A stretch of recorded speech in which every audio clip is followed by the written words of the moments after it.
게으름은 우리 인생의 큰 걸림돌이죠, 그죠? 누구나 할 것 없이 본인의 어떤 게으름, 조금 더 노력하지 못하는 그런 의지의 약함, 이런 것들을 가지고 마음 아파합니다. 그래서 여러분, 인생이 무력해지면 어김없이 게으름이 찾아오고 나태해지고, 그래서 뭔가를 이렇게 열심히 한번 해보려고 하는 그런 힘들이 사라집니다.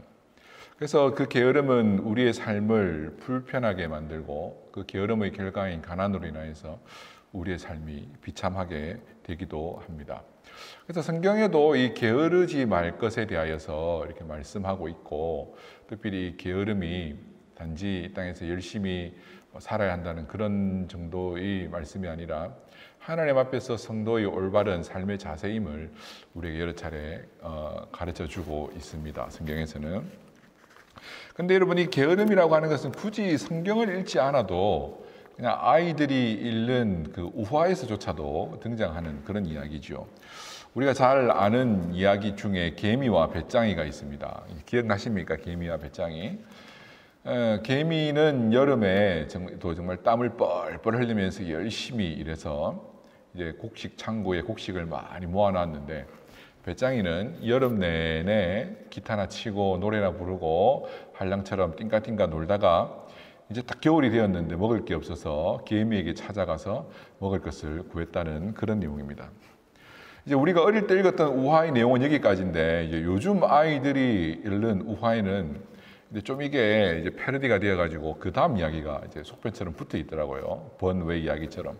뭐냐 하면은, 이제 배짱이가 마음에 회개를 하고 이제 나도 개미처럼 열심히 살아보겠노라고 개미를 찾아가서 이제 일을 부탁합니다. 일을 좀 시켜달라고 부탁을 합니다. 그러자 개미가 이제 네가 이런 일을 할 수 있겠냐 하면서 이제 일을 맡겨주는데, 개미는 자기 몸에 한 50배 가까이 무거운 것도 들고 다닌다 그래요. 그렇게 낑낑대면서 열심히 일을 하는데, 배짱이는 평생 일을 해본 적이 없지 않습니까? 그래서 하루 일을 하고는 이제 알아 눕습니다. 그래가지고는 도저히 안 되겠다 싶어서 이제 개미가, 너는 네가 할 일이 있고 우리는 우리가 할 일이 있는 것 같다. 너는 노래를 잘하니까 음악 학교를 만들어 보면 어떻겠느냐. 그래서 배짱이가 그때부터는 이제 노동 현장에 나가지 않고 음악 학교를 만들어서 개미의 자녀들까지도 다 불러 모아서 음악 교육을 잘 시켜서 잘 먹고 살았다. 이런 이야기까지 이제 요즘의 우화에는 나오더라고요. 이 이야기가 하는 것이 무엇이겠습니까? 과거에는 게으름하면 노동의 양, 노동의 시간, 그리고 노동의 어떤 혹독함, 이것만 가지고 좀 계산하고 평가하려는 게 있었단 말입니다. 근데 여러분, 이 게으름의 문제는 사실 좀 제가 고민해 보니까 이 말씀을 준비하면서 좀 상대적인 것 같아요. 그냥 단지 개미와 배짱이 그 이야기처럼 열심히 일해야 된다라고만 오늘 이 주일 이 시간에 제가 설교를 하면은 뭐 거기에도 충분히 우리가 받아들여야 될 말이 있고, 분명히 우리의 삶에는 나태하게 사는 것보다 열심히 사는 것이 훨씬 낫다 정도가 아니라 아예 비교가 되지 않는 어떤 삶의 영역이기 때문에 그런 자세가 우리에게 필요합니다. 특별히 성도들이라면 성도의 존귀함을 늘 지키기 위해서 열심히 일해 이 땅에서도 잘 되어야 하는 것이 마땅한데, 단지 열심히 살라라고만 한다면 사람마다 능력이 다르고, 그죠? 소위 말해서 타고난 DNA가 다르고 열심히 할 수 있는 그 능력이 다르고 체력이 다르고 사람들마다 제각각 다 다르단 말입니다. 그래서 이 어디까지를 계엄이라 보고 어디까지를 성실이라 이렇게 볼 것인지, 그리고 가난과 부자의 개념도 이 나라마다 문화마다 다 상대적이거든요. 성경은 여러분, 잠언에도 이제 마지막 장에 가면은 그런 이야기가 나오는데, 부하게도 마시고 너무 가난하게도 마시고. 그래서 성경도 우리가 너무 가난해도 삶이 비참하고 또 너무 물질만을 위해서 살아도 그것으로 인해서 범죄하기가 쉽기 때문에 적당한 선에서의 중도적 삶을 우리에게 권하는 것 같지만, 근데 여러분, 어느 정도면 너무 부자고 어느 정도면 너무 가난한 거겠습니까? 사람은 어느 누구도 스스로 가난하다고 생각하지 않는 사람은 별로 없습니다. 왜? 나보다 부자가 있기 때문에. 그래서 가난과 부의 문제도 조금은 상대적이고, 열심히 산다라고 하는 것도 사실 따지고 보면 약간은 상대적인 문제일 수 있다고 저는 생각을 해 봅니다. 그런 점에서 여러분, 가난과 부의 문제, 이 게으름의 문제는 약간은 상대적이긴 하지만 그럼에도 불구하고 절대적인, 그냥 누구라도 부인할 수 없는 가난의 지경에 이르는 사람들도 분명히 세상에는 있단 말입니다.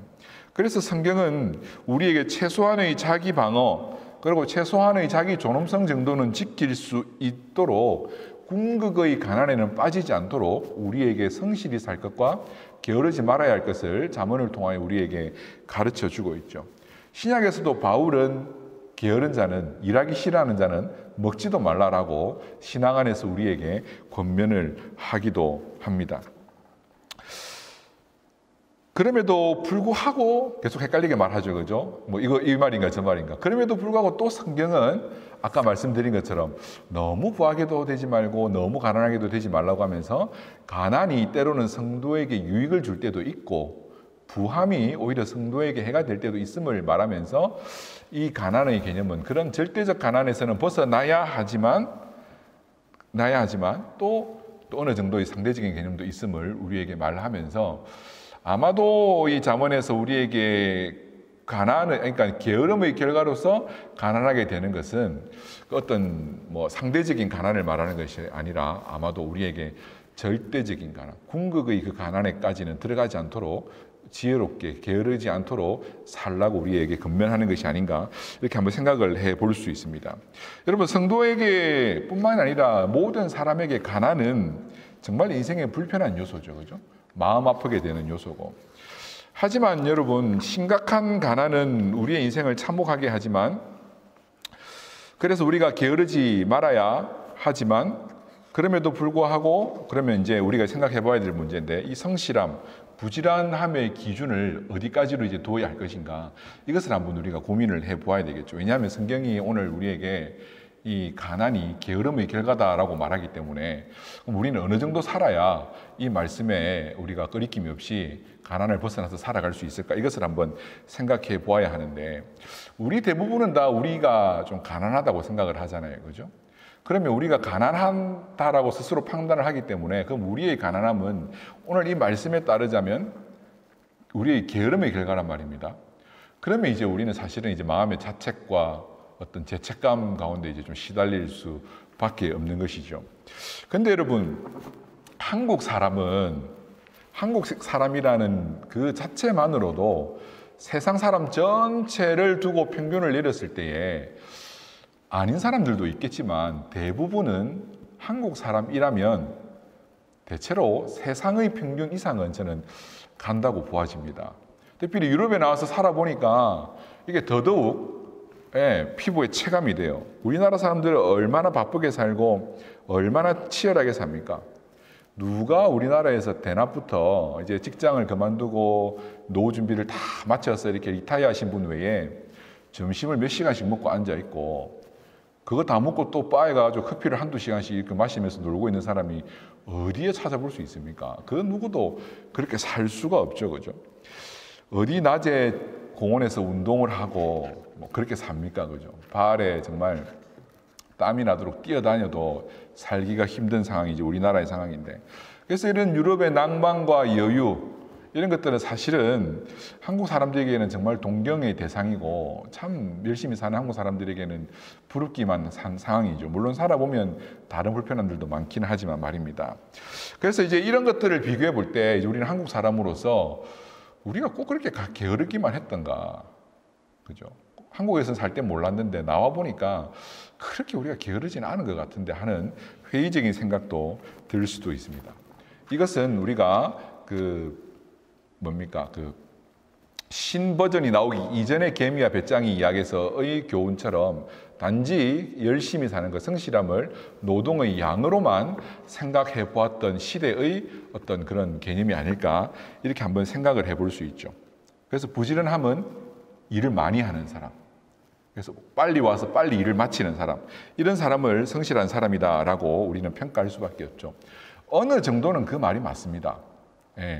그 일을 작게 하고 빨리빨리 하지 않고 막 그런 사람 중에서 성실한 사람은 사실 찾기는 힘듭니다. 뭐 그건 어쩔 수가 없어요. 그런데 단지 그것만 이야기를 한다면 성경이 이 말을 굳이 기록할 필요가 있을까? 왜냐하면 그건 모르는 사람은 아무도 없습니다. 자기 개발서에도 다 이야기하는 거고 유튜브 채널 몇 개만 검색을 해봐도 다 어떻게 해야 부자가 되는지 다 말해주고 있습니다. 첫째, 많이 벌어야 되고 둘째, 작게 써야 되고. 뭐 뻔한 이야기잖아요.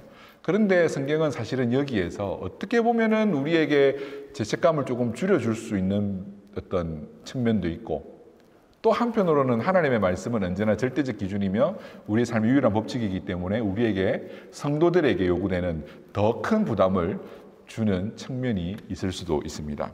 그래서 제가 서론을 이렇게 조금 더 함께 잘 이해해 보려고 뭐 이 말 저 말 왔다 갔다 하면서 했는데 이제 본격적으로 이 말씀을 생각해 보면서 그러면 우리가 갖추어야 될 어떤 그 성실함의 덕목은 어떤 것인지 우리가 경계해야 될 게으름의 덕목은 왜인지 한번 조금 더 말씀을 통해서 한번 생각을 해 보려고 합니다. 그래서 여러분 게으름은 오늘 우리가 한번 생각해 보려고 하는 것은 노동의 양 그거는 그냥 일단 조금 놔두고 다 아는 이야기니까 게으름은 시간 사용의 어떤 자세나 방법 그 시간 사용의 질적인 문제하고도 사실은 깊은 연관이 있을 수 있습니다. 여러분 바쁜 사람은 늘 시간을 쫓아다니기 때문에 바쁘죠, 그죠? 내가 해야 될 일의 마감을 쫓아가는 사람은 바쁩니다. 근데 그 마감을 일찍 끝낸 사람은 똑같은 노동의 양을 감당하고도 안 바쁘죠, 그죠? 시간을 쫓아가는 사람이 있고 시간을 끌고 가는 사람이 있습니다. 여기 이런 이제 질적인 문제에서도 게으름과 성실함의 문제가 판가름이 날 수 있는데, 그래서 여러분 게으른 사람은 자신의 일을 다 하지 못하거나 쓸데없는 시간에 일을 만회하려 합니다. 그래서 여러분 오히려 게으른 사람이 더 바쁩니다. 한편으로 생각해 보면 왜? 항상 해야 할 일이 남아있기 때문에 항상 분주한 거죠. 그래서 여러분 오히려 참 성실하고 능력 있는 사람은 자신의 능력과 분수를 알기 때문에 자기가 감당하지 못할 일은 아예 맡지를 않습니다. 그래서 일은 힘들고 몸은 고되겠지만 성실한 사람은 시간에 있어서 사실은 그렇게 바쁠 이유가 없는 거죠. 왜? 자기 능력의 한계치를 알고 그만큼만 일을 합니다. 그런데 이제 게으른 사람은 사실은 더 할 수 있지만 자신의 어떤 게으름의 문제로서 해야 할 일을 하지 못하고 미루고 시간을 질적으로 좋게 사용하지 못하기 때문에 항상 시간을 쫓아다니느라 바쁠 수밖에 없는 것이죠. 그래서 여러분 게으른 자에게 찾아오는 치명적인 약점이 있는데 그게 뭔지 아십니까? 이제 오늘 말씀과 함께 우리 계속해서 생각해 봐야 될 문제인데 그게 바로 거짓말입니다. 그래서 여러분 게으름은 어떤 노동의 양 이것 이전에 우리의 삶에 대한 거짓이 불성실이다라고 한번 결론을 지어 볼 수 있습니다. 게으른 자는 자신의 삶에 거짓되이 행할 수밖에 없으니까 진실한 삶을 살지 못하고 있는 것이죠. 왜냐하면 언제나 자신의 삶의 결과에 대한 이유를 찾아야 되고 핑계를 찾아야 되고 그런 이제 문제점들을 커버하기 위한 그 변명을 찾아야 되기 때문입니다. 이것은 사람 앞에서도 마찬가지고 우리의 신앙생활의 문제에 있어서도 우리가 하나님 앞에 온전히 서지 못하고 바르게 살지 못하였던 이런 많은 이유들에 대하여서 하나님께 변명과 핑계를 찾는 그런 거짓된 삶을 살 수밖에 없는 것이죠. 그래서 여러분 게을러지면 삶이 떳떳해지지 못하고 언제나 부끄러워지고 거짓말을 하게 되는 이런 악순환의 고리가 연결되는 것입니다. 잠언의 교훈은 아들을 향한 가르침으로 이렇게 계속 설명이 되고 있죠. 지혜라고 하는 여인이 그 아들에게 지금 계속해서 권면을 해나가고 있는 것이 잠언의 이런 우화적 표현인데 오늘 말씀도 보면 지혜가 아들에게 교훈을 줍니다. 삶의 전반적인 가르침을 줍니다. 그래서 이 아들에게 어떻게 하라고 합니까? 13장 1절을 보시면 지혜로운 아들은 아비의 훈계를 들으나 거만한 자는 꾸지람을 듣지 않는 자다 이렇게 말씀하고 있죠.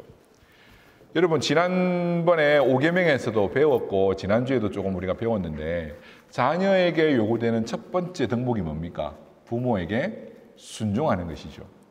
우리는 모두 다 하나님의 지혜의 자녀들로서 그 지혜의 말씀을 배우는 데 있어서 즐거워해야 합니다. 하나님의 훈계를, 하나님의 교훈을 배우는 일에 즐거워해야 됩니다. 그게 지혜로운 자입니다. 여러분, 지혜로운 자는 그냥 세상의 것들을 많이 알고 있고 똑똑한 게 아니라 자기가 뭘 알고 뭘 모르는지를 아는 사람이 지혜로운 사람이에요. 그래서 과거에는 많이 알고 있으면 똑똑한 사람이라 생각을 했거든요. 근데 여러분, 요즘 시대는 다 스마트폰을 들고 다니기 때문에 스마트폰이 얼마나 스마트, 똑똑합니까? 검색 한 번이면 다 찾아낼 수 있습니다. 그죠? 굳이 내가 다 외우고 있을 필요가 없어요. 예전에는 전화번호 다 외워야 됐죠. 저도 전화번호를 참 잘 외우는 사람이었습니다. 어릴 때. 우리 친척들과 주변 사람들 전화번호를 제가 다 외워놓고 저희 어머니가 전화를 하시려고 하면 걸어줄 정도의 그런 기억력이 좋은 사람이었는데 지금은 전화번호 외우는 것 하나 제 전화번호밖에 없습니다. 제 집사람 전화번호도 못 외웁니다. 왜? 그냥 기억할 필요가 없으니까요. 그죠? 왜냐하면 나보다 더 똑똑한 스마트폰을 들고 다니는데 굳이 그걸 왜 외우고 다닙니까? 그러면 그 뇌의 용량을 다른 데 사용해야죠. 그래서 요즘은 어떤 사람이 똑똑한 사람이냐면은 이미 충분히 쌓여있는 정보가 어떤 정보들이 있는지를 빨리 알아서 그걸 잘 가공하고 그걸 나에게 맞는 필요한 것으로 잘 이용할 수 있는 사람이 요즘은 똑똑한 사람이에요. 그것처럼 여러분 참 지혜로운 사람은 다 알고 있다고 남 말 안 듣고 안 배우는 사람이 아니라 내가 뭘 모르고 내가 뭘 잘못하고 있는지를 빨리 깨달아서 그걸 즐거이 배우는 사람이 지혜로운 사람이죠. 근데 어리석은 아들은 어떻습니까? 거만하여서 그 하나님의 말씀 배우기를 거절합니다. 그래서 하나님께서 우리에게 날마다 말씀해 주시고 우리가 어떻게 살아야 되는지 권면해 주셔도 그 말씀대로 굳이 배우려고 하지도 않고 노력도 하지 않고 그 말씀이 나에게 거슬리고 기분 나쁜 말로만 계속 들리는 거죠. 여러분 자녀들 중에서도 부모는 누구에게 마음이 갑니까? 다 마음에 가죠. 근데 어떤 손가락이 아픈 손가락입니까? 부모 말 안 듣는 자식이 사실은 아픈 손가락이에요. 부모에게는. 그죠? 좀 내 말을 잘 듣고 지도하는 대로 잘 따라와주고 그게 꼭 올바른 자세라기보다 꼭 그래야만 좋은 자녀다라고 이야기하는 게 아니라 부모 입장에서는 좀 지도를 잘 따라와주고 좀 순종적이면 훨씬 더 마음이 편안하고 마음이 하나라도 더 가죠. 그런데 자꾸 버팅기고 해라는 것마다 반대로 하고 혹독한 사춘기, 질풍노도의 시기를 보내는 자녀들은 여전히 사랑하지만 사실은 아픈 손가락이죠. 이것처럼 여러분 우리도 지혜의 아들들로서 지혜의 말씀을 즐겨 드려야 됩니다. 거만한 아들들은 자기가 뭘 모르는지를 잘 모르고 자기가 많이 알고 있다고 착각하고 살죠. 여러분 세상에 완전한 사람은 없습니다. 그렇지 않나요? 모르는 것 투성이입니다. 우리는. 그래서 여러분 똑똑한 사람은 똑똑한 사람을 옆에 두는 사람이 똑똑한 사람이죠. 그죠? 그래서 여러분 날마다 교훈을 들어야 됩니다. 세계적인 성악가들도 레슨 선생님이 있다 그래요. 그 사람들이 선생님보다 노래를 못 하겠습니까? 뭐 제가 듣기에 뭐 직접 만나본 적은 없으니까 뭐 파바로티도 살아생전에 선생님이 있었다 그래요. 끊임없이 목소리가 조금 갈라지고 원하는 대로 나지 않는 것 같다 그러면 가서 또 물어보고 점검받고 뭐 그런다 그래요. 뭐 진짜인지 모르겠지만 제가 잘 모르는 거 여러분에게 맡기겠습니다. 혹시 틀렸으면 여러분들이 제게 와서 말해주세요. 김연아 선수도 코치가 있었어요. 세계적인 정말 피겨 스케이팅 선수 그죠? 김연아 선수가 세계에서 피겨 스케이팅을 제일 잘하는 선수였는데 그게 코치가 있었습니다. 왜 그렇습니까? 완전한 사람은 없기 때문에 비록 나보다 못하는 사람이어도 내가 그에게 배울 게 있는 거죠. 여러분 부모는 완전한 사람이 아닙니다. 하지만 부모는 자녀에게 유일하게 정말 진심 어린 충고를 해줄 수 있는 사람입니다. 그래서 하나님은 우리에게 부모님을 하러 가셨죠. 왜냐하면 부모님을 통해야만 남들이 가르쳐주지 않는 하지만 진짜 중요한 것을 가정에서 배울 수 있기 때문입니다. 그렇게 본다면 목사도 마찬가지입니다. 목사가 사람으로서 완전하지는 않죠. 하지만 하나님께서는 우리에게 날마다 이 지혜의 교훈을 날마다 전해주시기 위하여서 비록 불완전하지만 이제 이 설교를 통하여서 날마다 배우며 하나님의 말씀을 배우도록 우리에게 이런 직분을 허락하여 주신 것이죠. 그래서 여러분 지혜로운 아들들은 이 교훈의 말씀을 즐겨 듣고 이것을 마음에 새겨 듣고 거만하게 거부하지 말고 날마다 이 말씀을 들어야 되는데 오늘 이 말씀에는 어떤 것에 대해서 우리에게 권면하고 있냐면 바로 우리의 입술을 조심하라는 거예요. 말 조심하라는 거예요. 이것이 중요한 삶의 덕목이라는 거예요. 이건 다 알고 있지만 몰라서 못하는 게 아니라 안 돼서 안 되는 거죠. 사실 말 조심하는 것. 언제나 우리는 하고 나서 후회하는 말들이 더 많습니다. 여러분 그래서 오늘 성경은 입술의 열매로 우리가 산다고 그럽니다. 우리가 입술이 맺는 열매로 그죠. 2절을 보시면 사람은 입의 열매로 인하여 복록을 누리거니와 마음이 개사한 자는 강포를 당하느니라. 의로운 자들은 이 지혜를 받아들인 지혜의 아들들은 말을 잘해서 그 말로 먹고 사는데 쉽게 이야기하면 악한 자들은 말을 못해서 그 말 잘 못한 그것으로 강포를 당한다는 거예요. 여기서 말하는 것은 말빨 좋은 걸 이야기하지 않습니다. 해야 할 말을 하고 하지 말아야 될 말을 안 할 수 있는 지혜를 말하는 거죠. 여러분, 입술은 우리의 삶을 반영합니다. 그러니까 내 속에 있는 성품이 그대로 말로 표현되는 거예요. 나도 모르게, 나도 모르는 정말 내 깊숙이 이미 자리 잡고 있는 나의 내면의 세계가 말로 나오는 거죠. 우리 사자성어에 취중진담이라고 있지 않습니까? 그게 진심인 거예요, 사실은. 왜? 의식적으로 우리는 좋은 말만 할 수 있는데 치중의 진담을 한다고 나도 모르는 사이에 내 안에 있던 진심이 사실은 드러날 수밖에 없는 거죠. 그래서 입술의 열매로 복록을 누린다라는 말은 정말 성경이니까 당연히 옳은 말씀이지만 참 우리가 새겨들어야 되는 말이에요.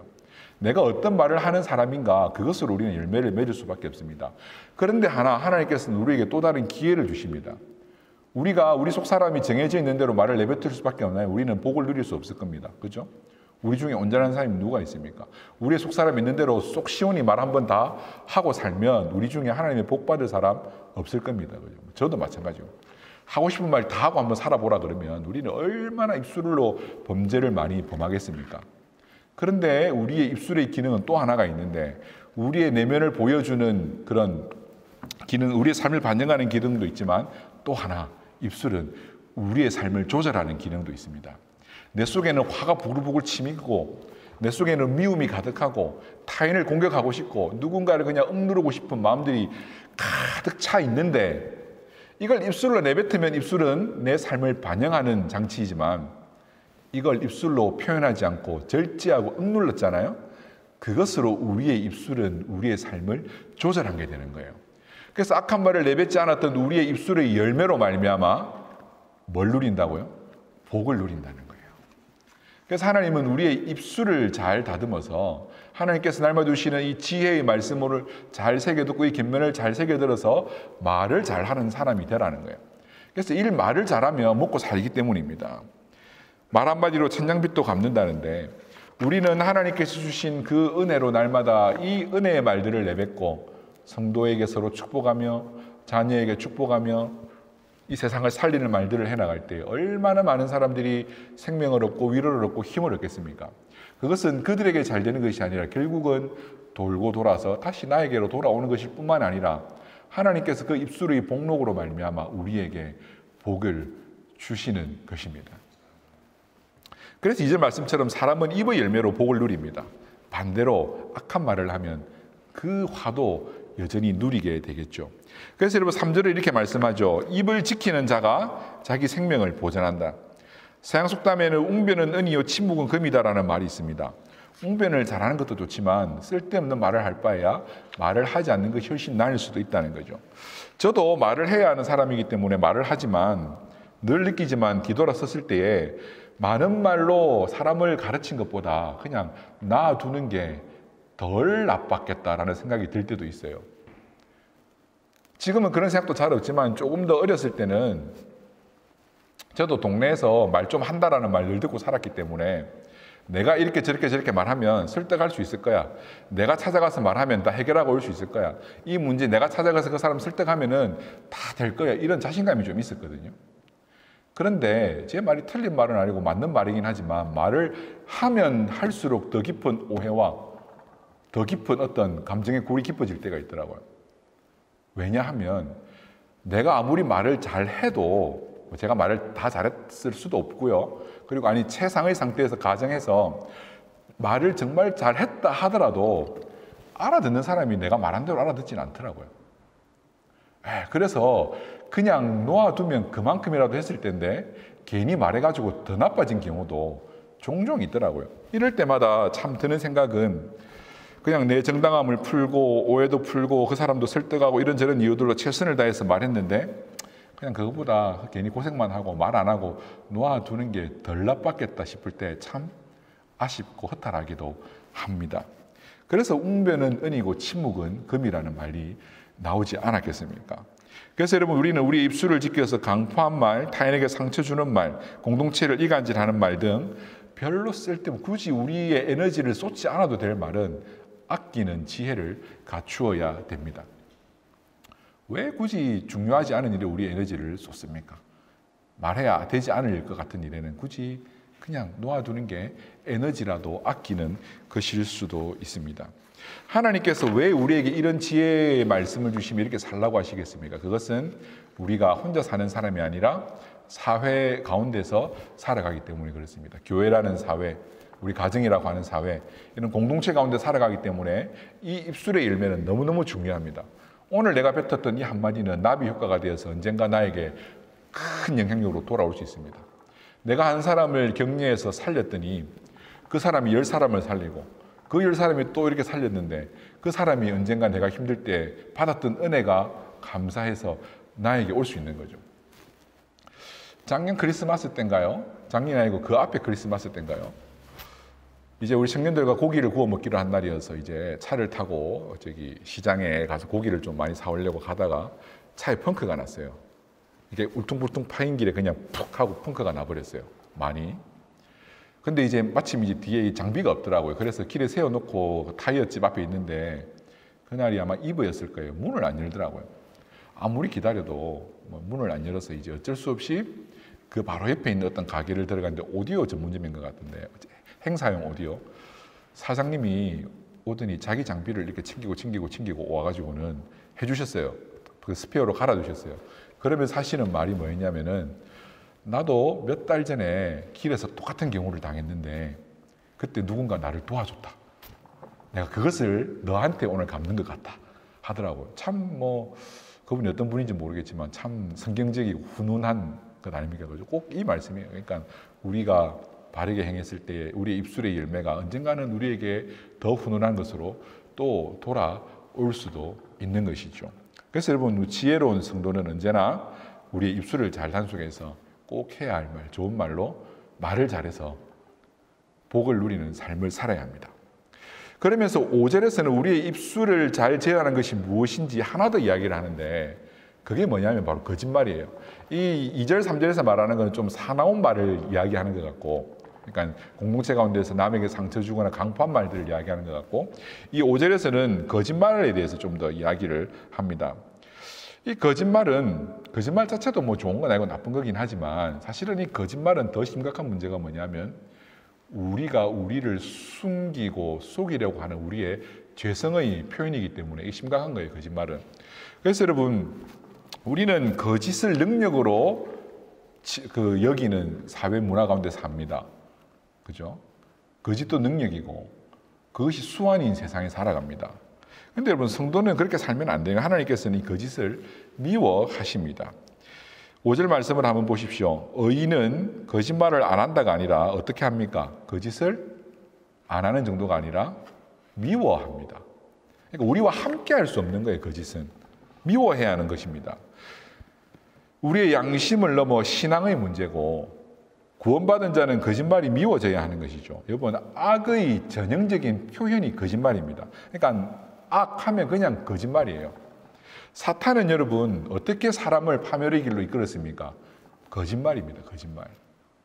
그래서 성경은 사탄을 거짓의 아비라고 칭합니다. 사탄은 거짓말하는 자예요. 오늘도 우리에게 거짓말합니다. 어떻게 거짓말합니까? 죄 지어도 돼. 아담과 하와에게 뭐라고 하셨죠? 뭐라고 했죠? 사단이 하나님께서 너에게 진짜 죽는다 했냐? 아무것도 먹지도 말고 만지지도 말라 했냐? 만지지 말라 한 적은 없거든요. 먹지만 말라 했지. 꼭 하나님께서 가혹한 것을 요구하신 것처럼 너 그렇게 사는 게 재밌냐? 그거 먹으면 진짜 너 죽을 것 같아? 라고 묘한 거짓말로 사람을 유혹에 넘어뜨린 것이죠. 그래서 여러분 우리가 지금 이 고생하고 사는 게 거짓말 때문입니다. 그죠? 그래서 여러분 의인은 지혜로운 아들은 성도는 이 거짓말을 너무너무 미워해야 됩니다. 우리도 연약하기 때문에 우리가 게으르기 때문에 우리를 숨기기 위해서 거짓말 하게 되죠. 그죠? 해서 된다, 할 수도 있다라는 의미가 아니라 결국은 우리도 한두 번씩은 다 살면서 하게 됩니다. 왜? 그 거짓말의 원인이 어떻게 보면 우리의 게으름이 원인이라는 거죠. 그래서 여러분 이 입술의 문제 이야기하면서 특별히 강포한 입술의 어떤 열매들 그리고 두 번째 이어서 거짓말을 이야기하면서 그 사이에 어떤 말씀이 끼어져 있습니까? 바로 이 게으름에 대해서 교훈하고 있죠. 사실 여러분 잠언은 읽기는 참 편합니다. 여러분들이 왜? 전체 맥락 몰라도 되고 읽는 중에 좀 마음에 와닿는 한 구절만 그냥 붙잡아도 충분히 되기 때문에 실제로 이렇게 이게 앞뒤 서론본론 결론을 맞춘 논리적 구조라기보다 그냥 좋은 어록들, 신앙적 의록들, 성도가 지켜야 될 그 신앙의 어록들을 묶어놓은 책이기 때문에 이게 앞뒤 큰 흐름이었기 때문에 설교가 이렇게 좀 흐름을 갖추어서 만들기가 제가 해보니까 참 쉽지가 않아요. 왜 앞말과 뒷말이 다 연결이 안 되거든요. 그냥 따로따로 떨어진 말들이 너무 많거든요. 그럼에도 불구하고 저는 여기서 이것이 연관이 있다라고 좀 생각을 해보았어요. 게으름이 거짓말과 이 입술의 열매들 사이에 끼어져 있는 게 우리가 거짓말하는 이유가 게으르기 때문이라고 한번 저는 생각을 해본 거죠. 가장 바쁘고 열심히 사는 한국 사회가 느리고 여유롭게 사는 유럽에 비해서 더 행복하게 잘 산다라고만 꼭 말할 수는 없죠, 그죠? 왜? 각자가 자신의 처한 삶의 상황 가운데서만 비교하기 때문입니다. 훨씬 더 부지런하게 그래서 뭐 어느 정도 소득도 좀 더 높고 열심히 살아서 많은 것을 갖추고 사는 한국 사람들이 과연 스스로 부자다라고 만족하며 사는 사람이 얼마나 되겠습니까? 그러니까 삶의 만족도 문제에서 사실은 크게 높진 않죠, 우리나라가. 왜? 그렇게 성실하게 사는데도 말입니다. 왜 그럴까요? 왜냐하면 우리는 설교 초대에 말씀을 드린 것처럼 가난과 이 부요함의 문제가 굉장히 상대적이고 주관적이에요. 내가 가난하다 여기면 가난한 거예요. 내가 부자라 만족하고 살면 부자가 될 수도 있는 거예요. 그런 부분에 있어서 사실 우리는 더 힘든 삶을 살아가죠. 왜 그렇습니까? 훨씬 더 부자인데도 말입니다. 제가 느끼기에 한국의 유치원생이 이 나라 공무원들보다도 훨씬 더 바쁘고 성실하게 살아가는 것 같아요. 그렇지 않습니까? 요즘 유치원생들 얼마나 바쁘게 사는지 몰라요, 우리나라는. 예체능도 해야 되고 놀아야 되고 엄마 아빠랑 캠핑도 가야 되고 엄마 아빠 사진 찍는데 사진 찍혀가지고 인스타에도 올려야 되고 유튜브도 해야 되고 엄청 바빠요, 한국의 유치원생들은. 말도 잘해야 되고 뭐 온갖 프로그램들이 쏟아져 나와가지고 아이들을 덜덜 뽑고 잡아내는데 거기에 뒤처질까 봐 쫓아가기 위해서 정말 바쁘게 살아요, 유치원생들도. 근데 이 나라 공무원들 어떻습니까? 앞에 고객이 와 있는데도, 그죠? 민원인이 와 있는데도 전화 받을 거 다 받고 왔다가 갔다가 이거 했다 저거 했다가 그러다가 뭐 시간 되면 집에 가고 그런데도 스스로 게으르다 생각 안 할걸요, 그죠? 참 얼마나 억울합니까? 우리가 이렇게 힘들게 사는 게 단지 게으름을 그런 부분에서만 생각을 한다면 저는 이 부분에 있어서 철저하게 좀 이렇게 생각을 해보려고 해요. 게으름의 문제는 어느 정도는 사람의 능력마다 능력치가 다르기 때문에 조금 다를 수 있어요. 그런데 여러분 더 중요한 것은 뭐냐 하면은 게으른 자들이 거짓말이에요. 게으른 자들은 일하기를 싫어하면서 누리기만 좋아하는 그 속성을 다 가지고 있습니다. 우리 모두 다 악하기 때문에 내가 일한 것보다 내가 노력한 것보다 내가 투자한 것보다 더 잘 됐으면 하는 마음은 누구나 갖고 있지 않습니까? 그죠? 땀 흘리기 싫지만 높은 소득은 바랍니다. 그게 사실은 어떻게 보면 너무 복지가 잘 된 나라들의 문제 아니겠습니까? 뭐 그들의 능력이기도 하겠지만 어쨌든 유럽의 많은 복지 국가들이 가난해도 게을러도 뭐 큰 문제가 되지 않는 게 어떻게 보면 이런 것들이 너무 잘 되어 있어서 그럴 수도 있을 것인데 어쨌든 여러분 게으른 자들은 마음의 소원도 낮지는 않습니다. 게으름에도 불구하고 마음의 소원은 여전히 큽니다. 열심히 공부하지 않지만 좋은 대학을 바라고요. 아침부터 나가 밤늦게까지 죽도록 일하지는 않지만 높은 소득을 바라고요. 절대로 가질 수 없는 꿈만 꾸면 살아갑니다. 욜로라는 말 아시죠? 욜로라는 말. 욜로죠. 인생을 한 번 사는 거다. 요즘 젊은이들의 삶의 모토. 인생은 한 번 사는 거다. 뭘 내일을 위해. 오늘 여행 가. 그죠? 카푸어라는 말 아시죠? 카푸어. 집은 없어도 좋은 차는 사는 젊은 세대들의. 경제 전문가들이 항상 지적하는 것 중에 하나는 그겁니다. 차 최대한 늦게 사라. 절대 사지 마라. 차를 사는 순간 돈은 절대로 못 모은다.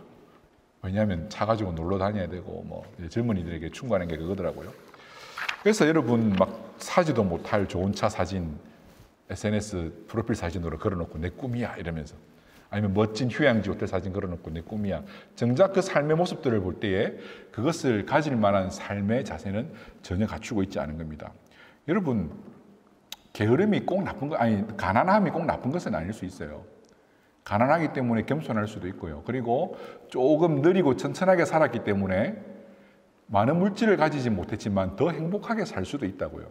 더 건강하게 살 수도 있고. 근데 문제는 뭐냐 하면 내가 그랬으면 거기에 만족하며 사는, 바울이 말했던 것처럼 가난함에도 만족할 줄 아는 법을 배워 살아야 되는데 그렇게 살고 싶지는 않은 거예요. 그죠? 정말 열심히 살면 부유함이 보상으로 따라옵니다. 참 칭찬할 만한 일이고 높일 만한 일입니다. 그걸 무조건 나쁘다라고 말하면 안 돼요. 왜? 공짜로 부자 되는 사람은 없습니다. 정말 열심히 살았기 때문에 부자 되는 거예요. 그죠? 그래서 그거에 대해서 우리 칭찬하고 잘해야 됩니다. 하지만 그게 꼭 인생에 있어서 반드시 좋지만 않을 수도 있어요. 왜? 그것을 하느라 정말 가족도 내팽개치고 내 건강도 내팽개치고 많은 것을 사실은 이런 대가로 가진 것일 수도 있기 때문입니다. 그래서 여러분, 언제나 우리는 사실 불안하고 우리 스스로의 상태에 대해서 만족하지 못하고 살아갈 수밖에 없는 것이죠. 그래서 우리는 우리의 어떤 현실과 이상에 있어서 이런 갭을 무엇으로 채우기를 원하냐면은 거짓으로 채우려고 합니다. 그래서 부자가 되기 위해 부정한 방법도 사용할 수밖에 없고, 가난함에도 불구하고 자신을 속이면서 더 노력하지 않으려는, 속이려는 이런 잘못된 우리의 사람의 문제가 어떻게 보면 우리의 어떤 게으름의 근본적인 원인으로 다가올 수 있다는 것이죠. 6절 말씀을 같이 한번 읽어볼까요? 6절 말씀, 13장 6절. 공의는 행실이 정직한 자를 보호하고 악은 죄인을 패망하게 한다고 합니다. 그럼 7절 말씀 보십시오. 스스로 부한 차에도 아무것도 없는 자가 있고 스스로 가난한 차에도 재물이 많은 자가 있느니라. 부한 채 하에도 아무것도 없는 자, 어떤 사람입니까? 게으르면서 가난하면서도 부한 채 하려고 막 살아가는 사람이겠죠. 허위허식하면서 아무것도 없으면서 정말로 끙대면서 돈 모아서 명품 가방 하나만 들고 그냥 뽐내고 다니는 사람. 누가 봐도 딱 아는데, 그죠? 가방 하나만 명품인 걸. 명품 가방은 전체가 풀로 명품으로 착장된 후에 명품을 들어야 짝퉁으로 오해를 안 받고 명품으로 칭찬을 받는 거죠, 그죠? 근데 정말 되지도 않으면서 그거 하나만 가지고 다니면 사람들 다 압니다. 쟤는 맨날 저 가방만 메고 다녀. 그럼에도 불구하고 그것에 막 목매어 살거나, 아니면 반대의 경우도 있습니다. 정말 열심히 살아서 부자인데도 불구하고 가난한 채 합니다. 왜 그럴까요? 자신의 부유함을 나누고 싶지 않은 거죠. 내가 부자인 척하면 남들이 뭘 달라고 할까 봐. 그래서 사람은 이상하게 가난한데도 있는 척하는 습성도 있는데, 반대로 좀 가지고 있으면서도 자꾸 없다 말을 습관적으로 내뱉는 경우도 있는 것 같아요. 그게 미덕인 것처럼 우리나라 사회는 특히 더 없는 사람처럼 비춰지는 게, 특별히 교회 안에서는 이런 부분에 있어서 좀 어릴 때부터 너무 좀 편협한 그걸 배워서 그런지 자꾸 없다 말하는 게 미덕이고 착한 게 하는 것인 것처럼 그런 경우도 있는 것 같더라고요. 사실은 그 마음속에는 모두가 그런 건 아니겠지만 그런 마음이 있을 수도 있는 거죠. 게으르고 가난한 자가 자신을 거짓으로 속이는 것처럼 부함에도 불구하고 그 물질을 만족하지 못하고 여전히 가난하다 생각을 하고 더 가지고 더 모으려고 남과 나누기 싫어하는 그런 거짓된 마음일 수도 있는 것입니다. 그래서 이제 말씀을 좀 정리하겠습니다. 이제 여러 가지 것들을 제가 이야기를 했는데, 오늘 읽은 6절의 말씀처럼 공의는 행실이 정직한 자를 보호하고 악은 죄인을 망하게 합니다. 그래서 우리는 언제나 지혜의 말씀에 귀를 기울여야 합니다. 이 지혜의 말씀에 귀를 기울이지 못하면 악이 우리를 망하게 합니다. 오늘 우리가 배운 이 지혜의 훈계는 입술의 열매와 그리고 거짓, 그리고 게으름에 대한 것들입니다. 거짓말도 마찬가지고 게으름도 마찬가지고 세상의 자기개발서에서도 얼마든지 읽을 수 있는 이야기지만, 하나님께서 오늘 우리에게 원하시는 이 정직과 성실함은 그 자기개발서의 것들과는 사실 조금 다른 측면이 있습니다. 어느 정도 열심히 일하면 부자가 될 수 있다고 하는 기본적인 전제는 똑같겠지만, 하나님께서는 오늘 우리에게 단지 이 말씀을 열심히 살아서 부자가 되라고만 우리에게 말씀하시는 것은 아닙니다. 어떤 경우라도 우리가 우리 스스로에게 떳떳한 삶, 그것이 성실한 삶이겠죠. 거짓말이 필요 없는 삶, 내 능력 안에서 만족하면서 하나님 앞에서 핑계대지 않을 수 있도록 살아가는 그 삶이 성실한 삶일 것입니다. 능력이 없으면 남들보다 일을 적게 할 수도 있습니다. 능력이 없으면 남들보다 조금 가난하게 살 수도 있습니다. 그럼에도 불구하고 하나님께서 나에게 주신 그 분복에 대해서 만족하며 감사하며 숨길 것 없는 삶, 가난해도 떳떳하게 가난하고, 그래서 부자인 척 할 필요 없고, 부자여도 당당하게 정직하게 부자가 되어서 굳이 나 돈 없다라고 숨길 필요가 없는 그런 정직하고 성실한 삶이 오늘 우리 성도들에게 필요한 삶의 모습인 것입니다. 여러분, 세상에 말 잘하는 사람은 많습니다. 그래서 말로 먹고 사는 사람들도 많습니다. 그런데 여러분, 말 잘하는 사람이라고 해서 항상 다 좋은 말을 하는 사람은 아닐 수 있습니다. 요즘 예능을 보면 언제든 사람들을 물고 뜯고 놀리고 단점을 들추어내야 웃기는 세상입니다. 그런 세상 가운데 우리는 우리의 의로움을 드러내고 자기를 드러내기 위해 더욱 바쁩니다. 그래서 남을 칭찬하고 세우기보다는 나를 높이며 나를 숨기기 위해 거짓을 일삼고 자신의 성실하지 못함을 숨기려고 노력하며 살아갑니다. 사랑하는 성도 여러분, 우리의 입술의 열매에 강포함이 없어야 될 줄로 믿습니다. 그럴 때 하나님께서 우리에게 입술의 복록을 누리며 살게 해주십니다. 그리고 우리의 입술에 거짓이 없어야 될 줄로 믿습니다. 그 거짓은 하나님 앞에서 나를 속이는 것이고 불성실한 것이기 때문입니다. 우리는 요행을 바라서는 안 됩니다. 믿음은 요행이 아닙니다. 믿음은 그저 하루하루 묵묵히 나에게 주어진 분복 가운데 하나님 주시는 은혜로 말미암아 만족할 수 없다 할지라도 만족을 누리며 살아가는 좀 끈끈한 꿋꿋한 삶의 모습인 줄로 믿습니다. 삶의 요행이 아니라 언제나 성실과 진실로 하나님 앞에서 떳떳하게 당당하게 세상 앞에서 꿀릴 것 없이 살아가는 하나님의 지혜를 배우는 귀한 믿음의 자녀, 지혜의 자녀 되시기를 축복합니다.